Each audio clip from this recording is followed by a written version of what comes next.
یه خلبان نیروی هوایی به اسم کوپر توی آسمونا پرواز میکنه که یه دفعه جت اون تمام نیروی خودش رو از دست میده و خاموش میشه. کوپر از خواب بیدار میشه و دخترش مورف باهاش در مورد ارواح صحبت میکنه. مورف میپرسه که آیا پدرش دوباره خواب سقوط هواپیما رو دیده، اما کوپر نمیخواد در این مورد صحبت کنه. پدرزن کوپر به اسم دونالد بچه‌ها رو برای صبحونه صدا میزنه. پسر کوپر به اسم تام خواهرش رو مسخره میکنه چون اون گفته که یه روح ماکت فرودگر فضایی پدرش رو شکسته. کوپر به مورف میگه که روح‌ها وجود ندارن، اما ازش میخواد که اگه میتونه یه دلیل قانع کننده برای اثبات حرفش بیاره. بزرگترها میرن بیرون تا درباره آفتی که داره زمینای کشاورزی رو نابود میکنه حرف بزنن. کوپر و بچه‌ها از خونه خارج میشن، ولی توی راه مدرسه لاستیک ماشینشون میترکه. کوپر از تام میخواد که لاستیک رو درست کنه، در حالی که خودش با مورف صحبت میکنه. همون موقع پهپاد نظامی از بالای سرشون رد میشه و کوپر سری بچه‌ها رو میفرسته توی ماشین، اما به جای اینکه بیخیال بشن، با اینکه هنوز لاستیکشون پنچره، دنبال پهپاد را میافتن. تو مسیر از وسط زمینای ذرت رد میشن. تام کنترل ماشین رو دستش میگیره و کوپر هم دنبال وسایلش میگرده. اون تمام حواسش به گرفتن پهپاده، اما اصلا متوجه نیست که دارن به لبه یه پرتگاه نزدیک میشن. بالاخره کوپر با کمک مورف پهپادو هک میکنه و با موفقیت فرودش میاره. چون با این اوضاعی که برای زمین به وجود اومده، ارتشی وجود نداره که پهپاد بهش خدمت کنه و کوپر تصمیم میگیره که ازش برای یه هدف بهتر استفاده کنه. بالاخره به مدرسه میرسن. تام میره سر کلاس، اما مورف توی ماشین میمونه و کوپر هم وارد جلسه اولیا مربیان میشه، جایی که مدیر مدرسه درباره آینده تام به عنوان یک کشاورز موفق صحبت میکنه.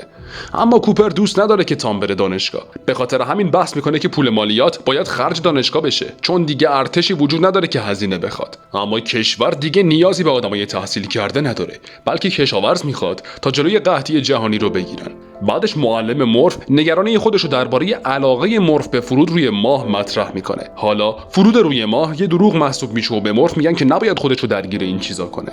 وقتی معلم پیشرفت‌های علمی جامعه رو بیفایده خطاب میکنه، کوپر بهش میگه اگه همین پیشرفت‌های بیفایده مثل دستگاه ام‌آرآی هنوز تولید میشدن، شاید زنش هنوز زنده بود. معلم عذرخواهی میکنه و از کوپر میخواد که در مورد رفتار مورف کمک کنه. کوپر هم میگه خودش حلش میکنه، اونم با بردن مورف به یه بازی بیسبال. اون برمیگرده سمت ماشین و به مورف میگه که فعلا از مدرسه اخراج شده. بعدش به مزرعه برمیگردن، جایی که تراکتورها قاطی کردن و خودشون دارن حرکت میکنن. تو اتاق مورف کتابا از قفسه ریخته روی زمین. مورف میگه این روح داره از طریق کد مورس باهاش ارتباط برقرار میکنه، اما کوپر قبول نداره. چند ساعت بعد کوپر تراکتور رو درست میکنه، اما هنوز معلوم نیست چه چیزی باعث خرابی اونا شده بود. اون و دونالد از قدیما حرف میزنن، اون زمانی که هر روز یه اختراع جدید معرفی میشد. دونالد از وضعیت آروم و صلح‌آمیز دنیا راضیه، اما نگران رویای تموم نشدنی کوپر برای سفر به فضاست. توی بازی بیسبال تام قبول میکنه که در آینده از مزرعه مراقبت کنه، اما یهو آژیرا به صدا در میان و مردم متوجه یه طوفان شن میشن. با این حال هیچکس وحشت نمیکنه و همه آروم و مرتب از ورزشگاه خارج میشن. تو راه برگشت به خونه مورف یادش میفته که پنجره اتاقش باز مونده.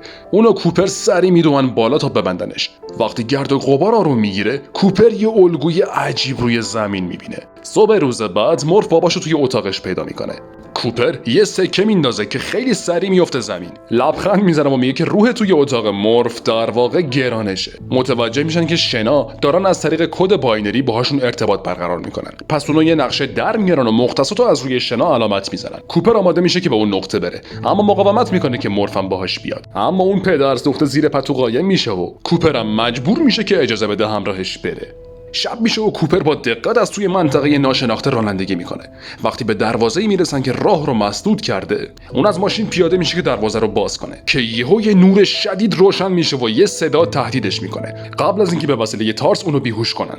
تو منطقه محافظت شده کوپر بیدار میشه و به وسیله ربات تاکتیکی به اسم تارس مورد بازجویی قرار میگیره. آملیا وارد اتاق میشه و خودش رو به کوپر معرفی میکنه که قبلا با یه پروفسور به اسم براند آشنا بوده. آملیا اونو به یه اتاق کنفرانس میبره، جایی که مورف با افرادی مسن‌تر در حال معاشرته. اونجا کوپر با پروفسور براند ملاقات میکنه. کوپر توضیح میده که چطور پایگاه مخفی رو پیدا کردن، اما مورف بدون مقدمه میگه که این گرانش بود که اونا رو به اینجا رسوند. کوپر از ادامه دادن و صحبت کردن خودداری میکنه و میگه در صورتی حرف میزنه که امنیتشون تضمین بشه، اما اونا با خنده بهش میگن که همه‌شون کارکنای ناسان. پشت دیوارا گروهی از مهندسا در حال کار روی یه سفینه فضایی ان. پروفسور براند توضیح میده که دیگه هیچ حمایتی از طرف جامعه برای تأمین بودجه تحقیقاتی فضایی وجود نداره به خاطر قحطی جهانی، اما اونا تلاششون رو برای پیدا کردن راه حل برای کمبود غذا تغییر دادن.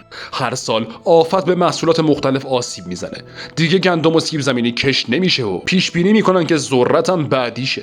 این آفت اکسیژن روی زمین رو مصرف میکنه، بنابراین پروفسور براند پیش بینی میکنه که نسل مورف آخرین نسلی خواهد بود که زنده میمونه. ناسا هیچ برنامه‌ای برای نجات دنیا نداره، بلکه برنامه‌شون اینه که دنیا رو ترک کنن. پروفسور براند کوپر با پروژه اندیورنس آشنا میکنه که آخرین پروژه در سری مأموریت‌های لازاروسه. مأموریت‌های لازاروس آخرین تلاش بشر برای پیدا کردن یه سیاره قابل سکونته. قبل از اینکه پروفسور براند کمی کوپر رو قانع کنه، اون قبول میکنه که خلبان پروژه اندیورنس بشه تا برای بشریت و به ویژه برای بچه‌هاش این کارو انجام بده.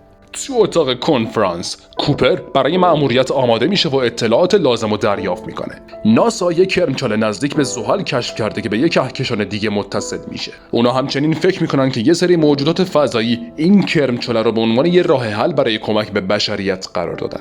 10 سال پیش ناسا 12 فضانورد رو به 12 سیاره فرستاده و تنها 3 نفر از اونا پیامایی فرستادن که درباره قابلیت زیست پذیری سیاره هاشون صحبت میکردن. برای این مأموریت پروژه 2 طرح داره. طرح A اینه که از تمام امکانات همون جایی که الان هستن به عنوان یه فضاپیما استفاده کنن که از نیروهای گرانشی برای حرکت به فضا و انتقال باقی مونده های بشر استفاده کنن. با این حال این فرایند فقط یه تئوریه و پروفسور براند هنوز نتونسته اونو به عمل تبدیل کنه و طرح B قرار هزاران تخمک باور شده رو به سیاره جدید بفرستن تا یه جمعیت جدید راه بندازن. پروفسور براند با چهره‌ای مصمم به کوپر اطمینان میده که طرح A تا وقتی که اون برگرده عملی میشه. صحبتاش به دل کوپر میشینه و از همون لحظه به بعد اون تمام ایمانش رو به پروفسور براند میسپاره. وقتی به خونه برمیگرده اون میخواد با مورف حرف بزنه، اما مورف از شنیدن اینکه پدرش میخواد بره ناراحته. دونالد شب با کوپر رو در رو میشه و درباره رویای سفر فضایی کوپر که حالا داره به واقعیت تبدیل میشه صحبت میکنه. کوپر میگه که این مأموریت آخرین امید بشریته. زمانش رسیده که این سیاره رو ترک کنن، چون این سیاره داره کم کم اونا رو از بین میبره. صبح روز بعد کوپر به مورف دلداری میده. اون بهش میگه که همه این کارا رو فقط برای اونو تام انجام میده، اما مورف تلاش میکنه که تصمیمش رو عوض کنه و میگه پیام روح اینه و کلمه بمون رو میگه. اما کوپر به حرفاش گوش نمیده و مورف رو محکم توی آغوش میگیره، انگار که این آخرین باریه که میبینش. بعد بهش یه ساعت میده و بهش میگه که زمان توی فضا کنتر از زمین میگذره و ممکنه وقتی برمیگرده اونا هم سن هم شده باشن. اما مورف با عصبانیت ساعتو پرت میکنه. کوپر از مورف خداحافظی میکنه و بهش اطمینان میده که برمیگرده. اون پسرش هم بغل میکنه و مسئولیت‌ها رو به اون میسپاره. توی ماشین کوپر زیر پتو رو چک میکنه تا مطمئن بشه مورف اونجا نیست. وقتی که کوپر راه میفته مورف میدوه تا دنبالش بره، اما خیلی دیر میرسه. وقتی شمارش معکوس پرتاب شروع میشه انگار قطره‌های اشک با همون شمارش پایین میان. موشک راهی آسمون میشه و کوپر و دار و دستش به همراه اون ربات تارس از خونشون دل میکنن و میرن. تو فضا آملیاک سر به سر کوپر میذاره و باهاش شوخی میکنه. کم کم به ایستگاه فضایی اندیورنس نزدیک میشن و دویل هم آماده میشه تا دریچه اتصال رو قفل کنه و با موفقیت سفینه رو بهش وصل میکنه. بعدش خدمه میرن تو ایستگاه فضایی و تمام سیستما رو روشن میکنن و یه ربات تاکتیکی دیگر رو هم به اسم کیس روشن میکنن. تقویت کننده ها روشن میشن و ایستگاه فضایی شروع میکنه به چرخیدن که رامیلی یکی از اعضای خدمه حالت تهوع میگیره و آملیا براش دارو میاره. پروفسور برندم تصویرش روی صفحه ظاهر میشه و براشون آرزوی موفقیت میکنه توی این سفر 2 سالشون به زحل. اندیورنس هم شروع میکنه به چرخیدن و رفتن به دل تاریکی فضا. کوپر از پنجره به زمین نگاه میکنه که حالا آملیا کیلومترها ازش دور شده. همون موقع رامیلی میره توی محفظه‌شو برای یه خواب عمیق آماده میشه. آملیا و کوپر درباره 3 فضانوردی که ممکنه باهاشون ملاقات کنن، یعنی دکتر مان، دکتر میلر و دکتر ادموندز حرف میزنن. آملیا خیلی از دکتر مان تعریف میکنه چون اون بقیه رو تشویق کرده که توی این سفر خطرناک دنبالش برن. آملیا میره توی محفظه‌ش و کوپر از این فرصت استفاده میکنه تا خصوصی با تارس حرف بزنه. از ربات میپرسه که آیا آملیا با دکتر ادموندز رابطه‌ای داره یا نه. تارس از جواب دادن تفره میره و میگه که برنامه ریزی شده که اطلاعات خصوصی رو فاش نکنه. کوپر جلوی ضبط کننده ویدیویی میشینه و قبل از اینکه به خواب عمیق بره پیامی ضبط میکنه و با بچه‌هاش خدافظی میکنه. برگردیم به زمین. پروفسور برند به دیدار خانواده کوپر میره. پیامی ویدیویی اونو بهشون نشون میده، اما مورف اصلا علاقه‌ای به دیدنش نداره. برند با دونالد حرف میزنه که مورفو تحت حمایت خودش بگیره. سالها میگذره و نزدیک حاشیه زحل یه نور کم رنگ دیده میشه که داره رد میشه. کوپر بیدار میشه و پیام‌های ویدئویی خانواده‌شو طی این سالا تماشا میکنه. کنار رامیلی میشینه که انگار نسبت به موقعیتشون حسابی نگران شده. کوپر بهش دلداری میده و هدفوناشو بهش قرض میده. دویل و کوپر تصاویر جمع‌آوری شده توسط کاوشگرایی که از کرمچاله رد شدن رو بررسی میکنن. از طریق رادیو آملیا به خدمه اطلاع میده که ظرف چند ساعت آینده به کرمچاله میرسن و خدمه با نگرانی توی لباسای فضاییشون میشینن، در حالی که سرنوشت بشریت روی دوششون سنگینی میکنه. سفینه با سرعت دیوونه‌وار داره از کرمچاله رد میشه و به زور این فشار رو تحمل میکنه. آملیا یه چیزی توی فضا میبینه، انگار یه دست که داره به سمتش دراز میشه. احساس میکنه که اینا همون موجودات فضایی مهربونن و دستشو به سمتشون دراز میکنه. بعد یهو همه چیز ساکت میشه. سفینه ثابت میشه و دوباره آروم شناور میشن. اونا یه جلسه تشکیل میدن، میخوان تصمیم بگیرن که کدوم سیاره برن. دکتر ادموندز دیگه هیچ ارتباطی باهاشون نداره و فقط 2 تا انتخاب دارن. اول اینکه برن یه سیاره نزدیک گارگانتوا، یه سیاه‌چاله است که هر 1 ساعتی که اونجا وقت بگذرونی 7 سال روی زمین میگذره. این خبر باعث میشه که دویل و کوپر بحثشون بشه. دویل میخواد طبق طرح بی پیش بره و بذاره همه مردم روی زمین بمیرن. کوپر یه پیشنهاد دیگه میده، اونم این که سفینه رو ببرن طرف دیگه گارگانتوا، زمان تحت تاثیر قرار نگیره. همشون با این نقشه موافقت میکنن. بعد از آماده سازی‌ها کیس باهاشون همراه میشه که به سیاره برن، در حالی که رامیلی میمونه. وقتی به سطح سیاره نزدیک میشن تکونای شدیدی رو تجربه میکنن. اونها آماده فرود میشن و وقتی از بین ابرها رد میشن یه اقیانوس بزرگ جلوی چششون قرار میگیره. کوپر با مهارت سفینه رو هدایت میکنه و درست قبل از برخورد با آب متوقف میشه. زمان داره میگذره و دویل و آملیا به سمت دریاهای کم عمق میرن. این عمق کم وسط اقیانوس خیلی عجیبه که جلوتر دلیلش رو متوجه میشی. کیس تیکه‌ای از جعبه سیاه دکتر میلر رو پیدا میکنه. اونا سعی میکنن که بقیه قطعات سفینه رو پیدا کنن و به سمت کوههای جلوشون راه میافتن. توی سفینه کوپر یهو متوجه میشه که اون کوهها در واقع موجهای غول پیکرن که به خاطر جاذبه کم انقدر ارتفاع گرفتن و باعث کم شدن عمق آبای جایی که هستن شده. یه موج عظیم داره به سمتشون میاد. با وجود اون دیوار بلندی از آب، آملیا به دنبال اطلاعات دکتر میلر میگرده. پیداش میکنه، اما وقتی میخواد بکشش بیرون میفته. کیس تبدیل به یه چرخ میشه و سری به سمتش میره. اون آملیا رو به سفینه میرسونه و کوپر درو میبنده. درست وقتی که دویل میخواد بیاد تو، موج وحشی اونو با خودش میبره. موج به سفینه میخوره و داخلش پر از آب میشه. اونا مثل توپ توی آب دارن اینور و اونور پرت میشن. از اون دریای وحشی جون سالم به در میبرن، اما سفینه از کار افتاده. کوپر سر آملیا داد میزنه که چرا وقتی بهش گفت برنگشت. تقریبا 1 ساعتی که توی این سیاره‌ن، نه تنها دویلو از دست دادن بلکه کلی سال از عمرشون هم تلف شده. آملیا فکر میکنه که دکتر میلر به خاطر اختلاف زمانی فقط چند ساعت پیش توی سیاره فرود اومده، واسه همینه که قطعات یکم سالم مونده بودن. وقتی کوپر میفهمه که دخترش حالا یه زن بزرگ شده، دیگه حسابی ناامید میشن. موجا بهشون فرصت استراحت نمیدن. وقتی یه موج عظیم دیگه داره میاد به سمتشون، تلاششون برای روشن کردن موتور جواب میده و جونشون رو برمیدارن و فرار میکنن. توی ایستگاه رامیلی که حسابی پیر شده بهشون خوش آمد میگه. بیشتر از 23 سال گذشته و اینا حسابی شوکه شدن.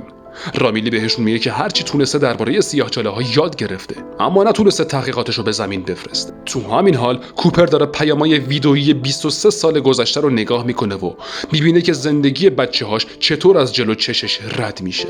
پسر کوچولوی خجالتیش حالا ازدواج کرده و پدرم شده، اما بچه‌شو از دست داده. دونالد مرده و مورف حسابی ازش دور شده. تام توی پیاماش ازش خدافظی کرده و قبول کرده که اون دیگه بر نمیگرده. صفحه سیاه میشه و یهو مورف ظاهر میشه. پیامشو با فوش و بد و بیرا به پدرش شروع میکنه.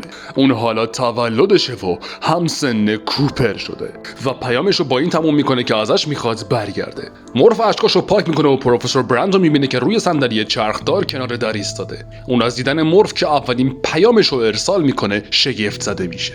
اونا میرن به دفتر پروفسور برند تا با هم روی نظریه‌ای که هنوز حل نشده کار کنن. مورف با دقت به تخت نگاه میکنه و متوجه میشه که مدت هاست دارن به معادله اشتباه نگاه میکنن. پروفسور برند از این موضوع باخبره، اما مورف نمیفهمه که چرا تغییراتی ایجاد نمیکنه. توی سفینه اونا دارن گزینه‌هاشون رو بررسی میکنن که به سیاره دکتر مان برن یا به سیاره دکتر ادموندز که مدتی دیگه باهاشون ارتباطی نداشته. آملیا باور داره که دومی گزینه بهتریه چون دورتر از سیاهچال است، اما کوپر باش بحث میکنه که دکتر مان هنوز داره براشون پیام میفرسته و انتخاب بهتریه. قبل از اینکه رای گیری کنن، کوپر به رامیلی میگه که آملیا به خاطر رابطه‌شون طرفدار سیاره ادموندز. آملیا هم انکار نمیکنه، حتی پاشو از این فراتر هم میذاره و میگه که عشقشون دلیل کافیه که سیاره ادموندز رو انتخاب کنه. اما این دو نفر تحت تاثیر حرفای احساسیش قرار نمیگیرن و مسیرشون رو به سمت سیاره دکتر مان تنظیم میکنن. روی زمین تام حسابی تو کشاورزی پیشرفت کرده. یه خط از محصولات رو آتیش میزنه تا آفت پخش نشه. مورف به دیدن اون و زنش یعنی لوئیس میره. پسر دوم تام به اسم کوپ به خاطر طوفانای شن و شرایط بد سیاره مشکلات تنفسی داره. توی سفینه آملیا هنوز از کوپر دلخوره. میگه اگه سیاره دکتر مان مناسب نباشه یا باید برگردن یا نقشه بی رو توی سیاره ادموندز اجرا کنن که یعنی جون میلیاردها نفر روی زمین رو قربانی کنن. مورف سری میره بیمارستان تا پروفسور برند رو ببینه. وقتی اون داره جون میده، مورف بهش اطمینان میده که کارشو تموم کنه و راهش رو ادامه بده. برند توی آخرین لحظات عمرش به مورف اعتراف میکنه که این پروژه بدون بازگشت بوده و نقشه ای و این تئوری همش دروغ بوده. برند میمیره و مورف رو حیرون و عصبانی تنها میذاره. اون این خبر رو توی یه پیام ویدئویی واسهشون میفرسته و میگه و آملیا رو متهم میکنه که از دروغای پدرش خبر داشته. از این طرف سفینه آماده میشه تا وارد سیاره دکتر مان بشه. اونا به کوههای برفی میرسن، جایی که یه پایگاهو میبینن. وارد اون اتاقک داغون میشن و دکتر مان رو میبینن که به خواب عمیقی رفته. وقتی بیدارش میکنن، مان با دیدن یه آدم دیگه سریع اشک میریزه و کشفیاتشو درباره سیاره بهشون میگه. اونا الان توی یه قله هستن که هوای قابل تنفس نداره، اما سیاره یه سطح پایین‌تر هم داره که امید میره بشه توش یه زندگی رو پرورش داد. اون فکر میکنه که موجودات فضایی دیگه هم توی این سیاره زندگی میکنن، اما هنوز دیده نشدن. تارس از آملیا میخواد پیام ویدئویی رو ببینه و صدای مورف کل اتاقو پر میکنه. وقتی داره حقیقت رو برملا میکنه، مورف با فکر اینکه پدرش اونا رو ول کرده تا بمیرن گریه میکنه. کوپر از این افشاگری یهو حسابی جا میخوره. آملیا قسم میخوره که نمیدونه مورف چی داره میگه. مان وسط حرفشون میپره و میگه که پروفسور برند حتی قبل از اینکه فضانوردا برن معادله رو حل کرده بوده، اما فقط اثبات تئوری کافی نیست. اونا به اطلاعاتی از داخل سیاهچاله نیاز دارن تا بتونن ازش استفاده عملی کنن که متاسفانه قوانین طبیعت این اجازه رو نمیدن. مان کار پروفسور رو توجیه میکنه و میگه قربانی کردن جون میلیاردها نفر روی زمین برای نجات نسل بشر ضروریه. کوپر نمیخواد قبول کنه و نقشه‌ای میکشه که به زمین برگرده. روی زمین مورف به همکارش گتی درباره دروغای پروفسور میگه. گتی میگه مردم حق دارن سرنوشتشون رو بدونن، اما مورف حاضر نیست این اطلاعات رو فاش کنه و هنوز امیدشو به برنامه ای از دست نداده. یه حسی بهش میگه که هنوز یه شانسی هست. یاد روحی که توی اتاق بود میافته و تصمیم میگیره برگرده و بالاخره پیاماشو رمزگشایی کنه. اون میره به اتاق قدیمیش. همون موقع گتی هم میره حال روز بد خانواده تامو چک کنه. اون تامو دعوا میکنه که چرا از خونشون نمیرن که تام یه مشت حوالش میکنه. مورف با این سوال که میگه میخوای صبر کنی بچه بعدیت هم بمیره و بعد بری تحریکش میکنه و تام تهدیدشون میکنه که از اونجا برن. توی راه برگشت مورف فرمونو میچرخونه سمت مزرعه ذرت. یکم بنزین برمی‌داره و شروع میکنه محصولاتو خیس کردن با بنزین و بعدم آتیششون میزنه و فرار میکنه. آتیشا تامو خبردار میکنه و از خونه میزنه بیرون تا به این فاجعه رسیدگی کنه. مورف و گتی از این فرصت استفاده میکنن تا خانواده تامو نجات بدن و برگردن به اتاق مورف. از این طرف توی سیاره فضایی کوپر آماده رفتن به زمین میشه. رامیلی پیشنهاد میده که تارس رو بندازن توی سیاهچاله تا اطلاعاتی از داخلش جمع کنه. تارس یه رباته ولی وقتی این چالش رو قبول میکنه انسانیتش رو نشون میده. کوپر با مان میره تا مناطق مناسب برای استقرار ماژولای سکونت رو بررسی کنه. توی مسیر مان با کوپر درباره این صحبت میکنه که چطور غریزه بقای انسانها باعث میشه که فراتر از توانایی هاشون پیش برن و اینکه به عنوان یه پدر این غریزه به خاطر بچه‌هاش قوی تر میشه. صحبتاشون لحظه به لحظه عجیب تر میشه و خودشون رو لبه یه پرتگاه میبینن که به یه دره عمیق نگاه میکنن. یهو مان دستگاه ارتباطی کوپر رو برمیداره و هلش میده پایین. اون سعی میکنه دستشو لگد کنه اما کوپر اونو هم با خودش میکشه پایین. اون میگه نمیتونه بذاره کوپر با سفینه بره. اعتراف میکنه که اطلاعاتشو الکی داده و سیاره اصلا قابل سکونت نیست. اون تصمیم گرفته جون خودشو نجات بده حتی اگه مأموریت رو به خطر بندازه. با هم حسابی درگیر میشن و مان با سر به کلاه کوپر میکوبه و اونو در معرض هوای سمی قرار میده و ولش میکنه تا خفه شه. اون به کوپر یه نگاه دلسوزانه میکنه و میره. کوپر خودشو به زور به یه دستگاه ارتباطی میرسونه و آملیا رو صدا میزنه. کیس و آملیا به سمت کوپر پرواز میکنن. درست به موقع میرسن و آملیا میدوه تا نجاتش بده. سوار سفینه میشن و کوپر دروغای مانو برملا میکنه. توی همین حین رامیلی شروع میکنه به دستکاری تارس. وقتی به اطلاعات ربات تاکتیکی دکتر مان نگاه میکنه حس میکنه که یه چیزی سر جاش نیست. صدای آملیا رو میشنوه که از رادیو صداش میکنه که یهو یه انفجار رخ میده. از اون دور دکتر مان از اتفاقی که افتاده تعجب میکنه. دستگاه ارتباطیش رو روشن میکنه و صدای کوپر رو میشنوه که با آملیا زنده مونده. کوپر و آملیا خرابی‌ها رو میبینن و وسط شعله‌ها تارس ظاهر میشه. تارس سوار سفینه میشه و خبر مرگ رامیلی رو بهشون میده. از این طرف همزمان دکتر مان هم سوار سفینه میشه. نقشه داره خدمه رو ول کنه و فرار کنه. کوپر باهاش ارتباط برقرار میکنه اما جواب نمیده. کیس به خدمه خبر میده که سیستم اتصال خودکار سفینه از کار افتاده و یه معجزه لازمه که دکتر مان بتونه با موفقیت سفینه رو به ایستگاه فضایی وصل کنه. از این طرف مان به ایستگاه فضایی نزدیک میشه و نقشه داره سفینه رو توی حالت دستی وصل کنه. سفینه به شکل خطرناکی نزدیک دریچه شناوره و مان نمیتونه درست تنظیمش کنه. با وجود آژیرای گوشخراش هنوزم میخواد دریچه رو باز کنه. از این طرف هم کوپر و خدمه به ایستگاه نزدیک میشن. اون با التماس از مان میخواد دریچه رو باز نکنه چون باعث انفجار محفظه هوا میشه. آملیام چندین بار بهش هشدار میده. مان کاراشو توجیه میکنه و میگه که این کارو برای بشریت میکنه. دریچه رو باز میکنه و محفظه هوا منفجر میشه. خدمه از دور انفجار رو میبینن و ترکشاش به سمتشون میاد. کوپر کنترل سفینه رو به دست میگیره. نقشه داره که ایستگاه فضایی رو تعقیب کنه و با سرعت وحشتناکی که داره بهش وصل بشه. کیس میگه این غیر ممکنه اما کوپر جوابش اینه که این کار لازمه. اونا زیر محل اتصالن. وقتی که ایستگاه فضایی به لایه استراتوسفر سیاره نزدیک میشه تارس دریچه رو باز میکنه و درست با هم مچ میشن. سفینه با ایستگاه فضایی شروع به چرخیدن میکنه. نیروی گریز از مرکز وحشتناکی داره بهشون وارد میشه و باعث میشه که آملیا بیهوش بشه. کوپر که حرفه‌ای‌تره و تحمل بیشتری داره جونش رو کف دستش میگیره و به کنترل‌ها میچسبه و تارس موفق میشه که خودشون رو قفل کنه. چرخش خودشون و ایستگاه فضایی رو به وسیله موتورهای سفینه کم کم متوقف و ثابتش میکنن و از استراتوسفر بیرون میرن. ایستگاه آروم میگیره اما خوشحالیشون وقتی کیس میگه که دارن به سمت کرنچاله گارگانتوا میرن تموم میشه. توی سفینه از راهروهای داغون رد میشن. تو اتاق ژنراتور آملیا میگه که برق است و سیستمم ثابته اما کوپر اعلام میکنه که سیستمای ناوبری نابود شدن. نمیتونن برگردن زمین اما شاید بتونن به سیاره ادمونز برسن. کوپر برنامه‌اش اینه که از گارگانتوا به عنوان یه تیرکمون غول‌پیکر استفاده کنن تا خودشون رو به سمت ادمونز پرتاب کنن. آماده میشن و از آخرین قطعات ایستگاه فضایی استفاده میکنن. باید هر چی میتونن وزن کم کنن از جمله تارس. آملیا خوشش نمیاد، اما تارس میگه تنها هدفش نجات بشریته. ایستگاه فضایی اندیورنس توی مدار گارگانتوا قرار میگیره. به حد اکثر سرعت میرسن و شروع میکنن به خارج شدن. یکی یکی همه موتورها روشن میشن و از تمام قدرتشون استفاده میکنن. تارس جدا میشه و خدافظی میکنه. آملیا وقتی میشنوه که کیس داره بخشی که کوپر توش قرار گرفته رو جدا میکنه وحشت میکنه. سوخت کافی برای هر دوتاشون نیست و کوپر جدا میشه و خودشو قربانی میکنه. به مرکز سیاهچال نزدیک میشه. آملیا گریه میکنه و به آخرین حرفای کوپر داره گوش میده.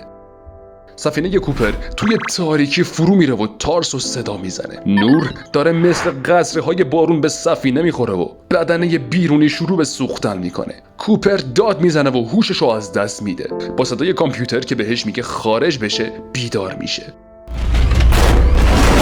تو تاریکی داره پرواز میکنه. از سرما و فشار میلرزه.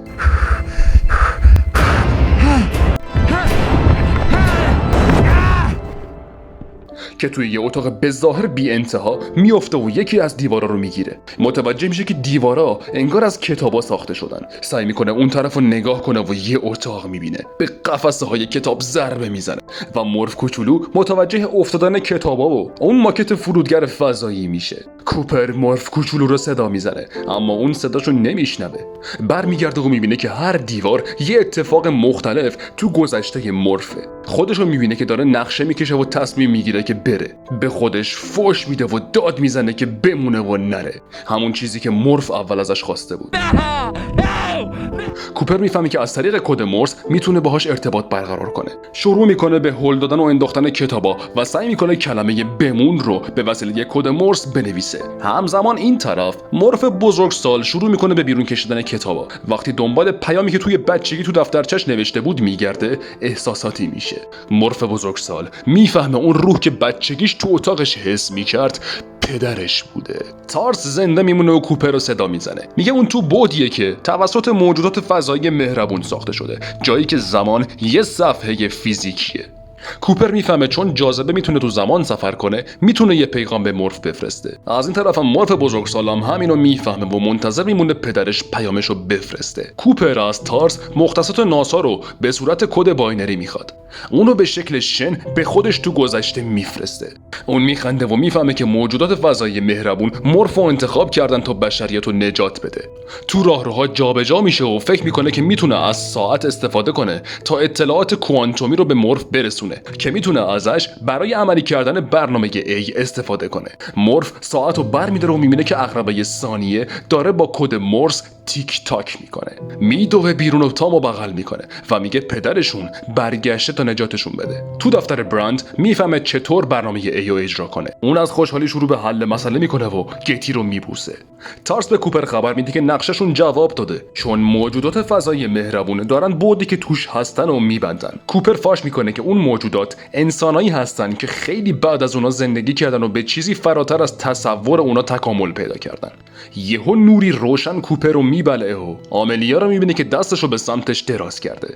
دست خودش همون چیزی بود که آملیا قبلا توی سفینه حس کرده بود و دستشو به سمتش دراز کرده بود. کوپر توی اتاق بیمارستان بیدار میشه. بیرون رو نگاه میکنه و یه دنیای کج و معوج و وارونه میبینه. دکتر بهش میگه اونا توی یه ایستگاه فضایی نزدیک زحلن که به اسم کوپر ساخته شده. از اینکه اسمش رو روش گذاشتن خوشحال میشه و متوجه میشه که دخترش مورف توی راه و داره میاد دیدنش. وقتی توی ایستگاه میگرده میبینه آدما چقدر پیشرفت کردن. میره سمت خونه فضاییش که مثل یه موزه‌ای برای بزرگداشت زندگی کوپر ساخته شده. تارس هم میبینه و همون روز تعمیرش میکنه. کوپر وارد یه اتاق میشه و نوادگانش و دخترش یعنی مورف پیرو میبینه. مورف از اینکه پدرش برگشته حسابی خوشحاله. بعد ازش میخواد بره دنبال آملیا و کیس توی یه سرزمین غریب تنهان. تو همین حین کوپر و تارس سفرشون رو شروع میکنن تا بهشون برسن. اون موجودات فضایی مهربون انسان‌ها هستن که بعد از سالها تکامل و نوآوری تونستن وارد یه صفحه چند بعدی بشن. این بهشون اجازه داد که اون صفحه 3 بعدی رو بسازن که کوپر بهش منتقل شد. اونجا اطلاعات کوانتومی رو به مورف داد که بعدش ازش برای اجرای برنامه A استفاده کرد. ایستگاه فضایی ناسا تونست زمین رو ترک کنه و ایستگاهایی رو تو کل کهکشان بسازه که یکی از اونا ایستگاه کوپره. سیاهچاله سالها بعد اونو نزدیک زحل پرت کرد بیرون و چون وقتی توی گارگانتوا پرت شد زمان براش خیلی کندتر گذشت، کوپر بعدش با مورف خیلی پیرتر روبرو شد که بهش گفت برو آملیا رو پیدا کن. حالا آملیا به خاطر نسبیت زمان تازه تو سیاره ادموندز فرود اومده. احتمالاً فکر میکنه آخرین امید بشریت اونه، بیخبر از اینکه بشریت کوپر رو فرستاده دنبالش. تمام.